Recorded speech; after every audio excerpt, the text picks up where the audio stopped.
Hello, you're listening to Everyday Encouragement, Timeless Truths for Today, a weekly podcast designed to bring you snippets of encouragement to help you as you go about your day.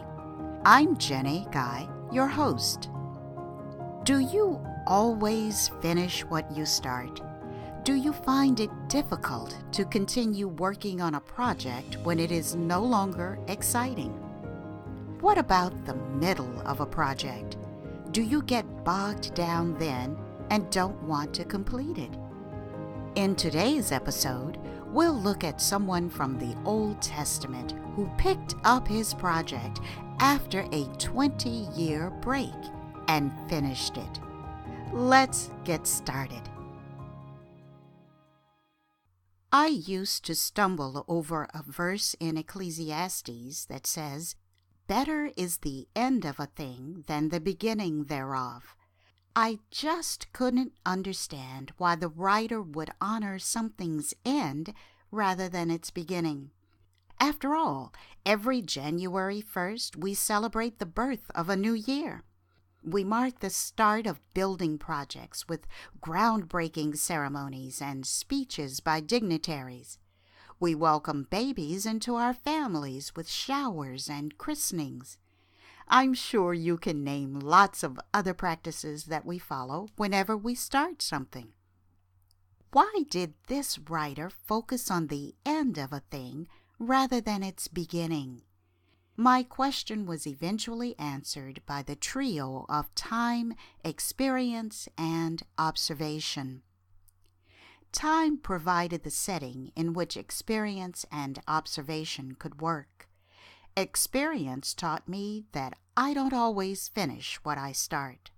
No matter how excited I am at the beginning, or how many resources I have gathered for executing a project, even no matter how many people I have told that I am going to do a particular thing, none of that guarantees I will finish what I start. Observation confirmed that I'm not alone in my failing to finish. Countless others suffer from this same affliction if the number of books on beating procrastination, setting goals, and finishing projects can be taken as an indication of this problem's size. Based on my own life, I concluded that the author of Ecclesiastes was on to something when he wrote that ends are better than beginnings. A second question arose. If the end was to be commemorated rather than the beginning, then what was it about the end that made it so significant? Was it because a project's end result had the potential for being grander than its original vision or beginning? That was a possible answer.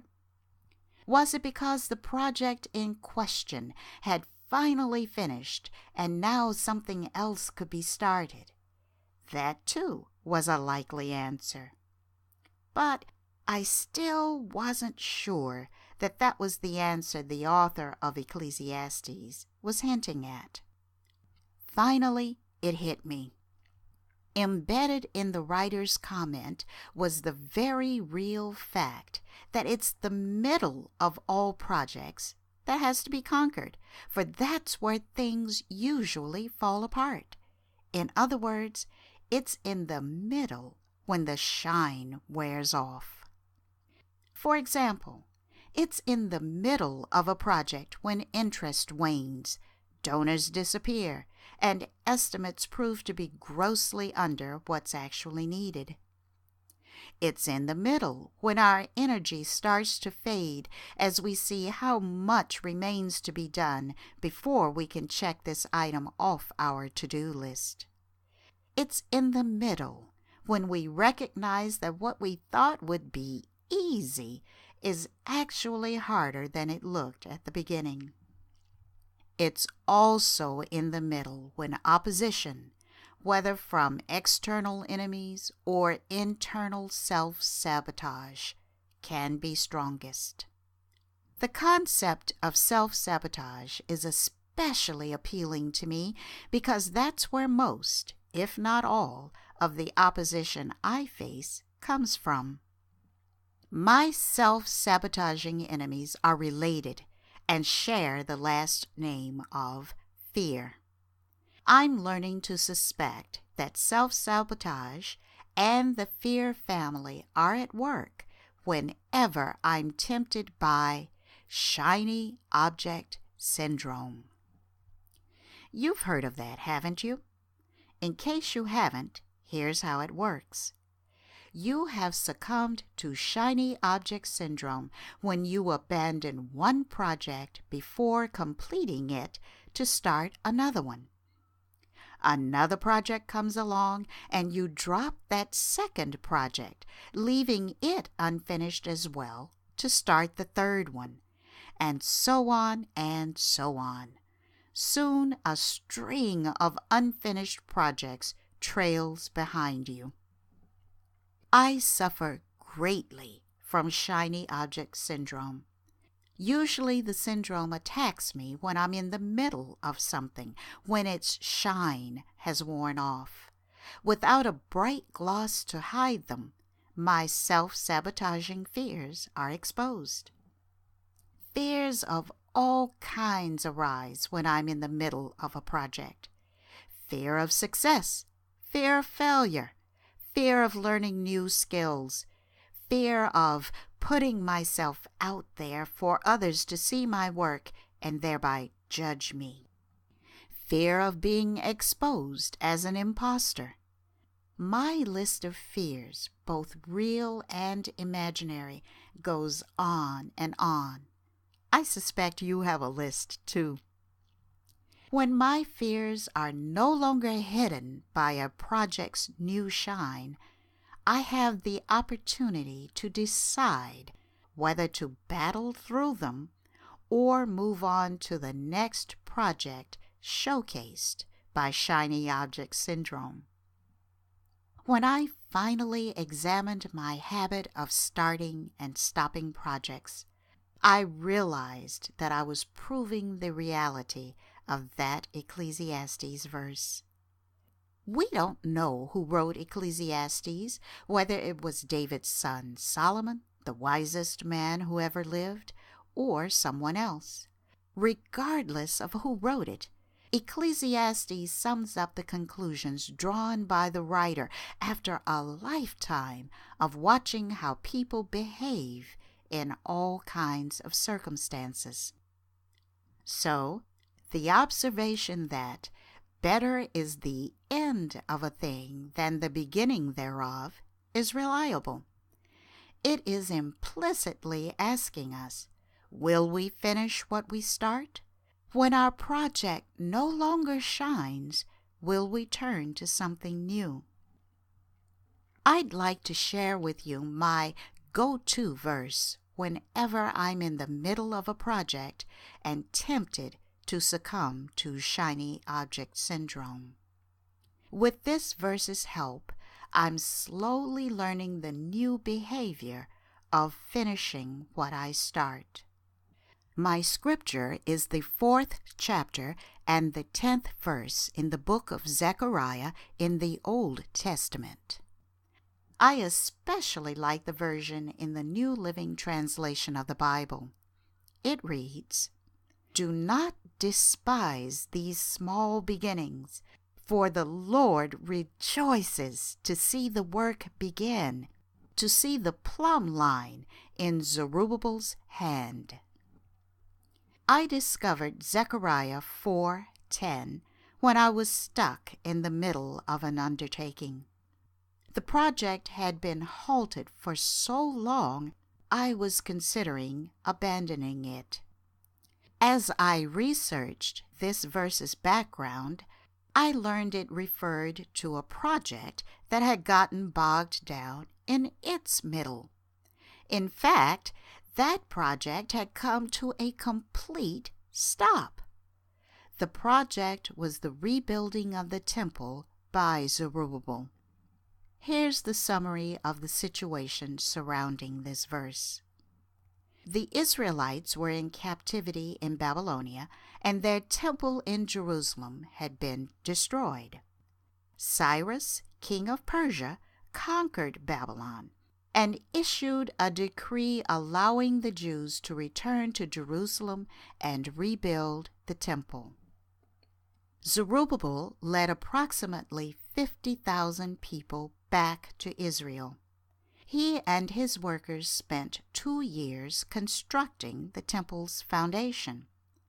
However, as soon as the foundation was laid, strong opposition from Israel's enemies, in addition to the people's desire to focus on their own homes and livelihoods, stopped the temple's rebuilding for about 20 years. At that point, God sent the prophets Zechariah and Haggai to Zerubbabel to encourage him and tell him to resume rebuilding the temple. Zechariah 4:10 is part of their message to him. This time, when Zerubbabel began, he finished. His temple stood for approximately 60 years until Herod rebuilt it. Several thoughts that I find very encouraging are embedded in this verse. I'd like to point them out and add my understanding of them. First, there's the idea of small beginnings. I translate this phrase as baby steps. This means that I don't have to start out with a bang. I don't have to make a grand gesture when I begin. All I have to do is take the first step, no matter how small that step may be. Second, there's the concept of a plumb line. This is a tool builders use to make certain that a structure is straight throughout, that what's built on top lines up with the foundation on the bottom. I take this to mean that I should be careful as I proceed with my project. For example, am I regularly checking in with God to make certain that I'm still moving in the direction in which He wants me to go? Am I still doing what He wants done, in the way that He wants it done? Third, there's the image of the Lord rejoicing to see the work begin. I love the idea of God Himself being pleased, happy even, that I have finally begun working on something that He has told me to do, especially if it is something that I have started and then stopped because of self-sabotage, because of fear, whether external or internal, real or imaginary. Like Zerubbabel, I have enemies that want to stop me from finishing what I start. Unlike him, my enemies these days are mostly internal. I do recognize, however, that there are times when enemies can arise from outside ourselves, like on our jobs or elsewhere. With God's encouragement, Zerubbabel finished what he started. I believe that God is offering us the same encouragement, whether our enemies are external or internal, whether we are starting a new project or resuming an old one. With God Himself encouraging us, let's not give up when the shine wears off.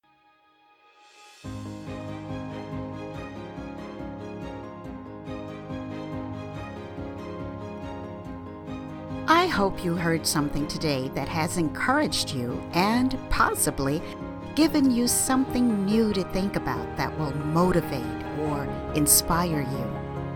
If you would like a PDF copy of the show notes for this episode of Everyday Encouragement, Timeless Truths for Today, visit my website at jguypublisher.com. New episodes are published each week on Wednesday. I hope you'll join me for another installment of Everyday Encouragement, Timeless Truths for Today. Well, that's it for now. Until next time, be encouraged.